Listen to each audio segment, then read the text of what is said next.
भूतिया गांव की रहस्यमय कहानी। ये कहानी है एक छोटे से गांव की जिसका नाम था शांति नगर। इस गांव में लगभग 50 परिवार रहते थे। गांव का माहौल शांत और सुखद था, लेकिन रात होते ही एक अजीब सा डर पूरे गांव में फैल जाता था। गांव के बुजुर्ग कहते थे कि गांव के पास स्थित एक पुराने खंडहर में भूत का वास है। अरे भाई, सुना है कि कल रात फिर से उस खंडहर से अजीब आवाजें आईं। हाँ, और इस बार तो गांव का कुत्ता भी वहां नहीं गया। लगता है कि वहां कुछ तो है जो हमें दिखाई नहीं देता। बचपन से सुनता आ रहा हूं कि उस खंडहर में एक आत्मा भटक रही है, लेकिन किसी ने उसे देखा नहीं। गांव के लोगों में इस खंडहर के बारे में कई तरह की कहानियां मशहूर थी।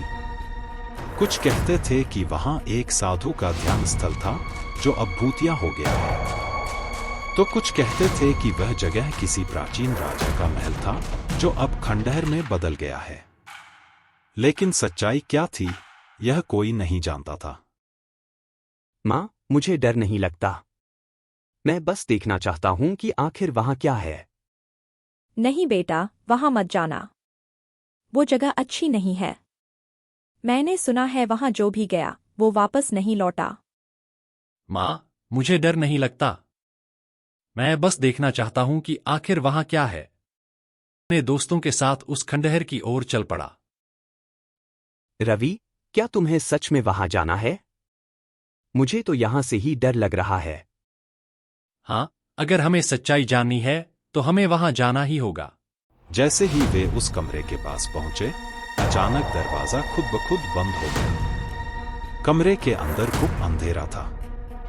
तभी एक ठंडी हवा का झोंका आया और एक साया उनके सामने आ खड़ा हुआ। कौन हो तुम लोग? क्यों आए हो यहां? हम बस देखने आए थे कि यहां क्या है। ये जगह तुम्हारे लिए नहीं है। यहां से चले जाओ, वरना तुम्हारा भी वही हाल होगा जो उन लोगों का हुआ था जो पहले आए थे। लेकिन जैसे ही रवि ने थोड़ा साहस दिखाया और भूत से बात करने की कोशिश की, भूत ने अपना असली रूप दिखाया। वो कोई और नहीं बल्कि उस खंडहर में ध्यानमग्न एक साधु की आत्मा थी। मैं इस खंडहर का रक्षक हूं। ये जगह एक प्राचीन मंदिर थी जो अब खंडहर में बदल गई है। मैं यहां इसलिए भटक रहा हूं क्योंकि मेरा ध्यान अधूरा रह गया था। तो आप हमें यहां क्यों नहीं आने देते? क्योंकि इस जगह की पवित्रता को बचाने के लिए मुझे यहां रहना पड़ता है। लेकिन अब तुम लोग जा सकते हो, क्योंकि मैंने तुम्हारे दिलों में कोई भय नहीं देखा। रवि और उसके दोस्त उस खंडहर से वापस आ गए और गांव वालों को सारी कहानी बताई। माँ, मैंने भूत से बात की। वो कोई बुरी आत्मा नहीं थी, बल्कि उस जगह की रक्षा करने वाला एक साधु था। और इस तरह शांति नगर का वह खंडहर अब किसी के लिए डर का कारण नहीं रहा। वहां अब भी साधु की आत्मा भटकती है, लेकिन अब वह गांव वालों के दिलों में डर नहीं, बल्कि श्रद्धा का प्रतीक बन गई है।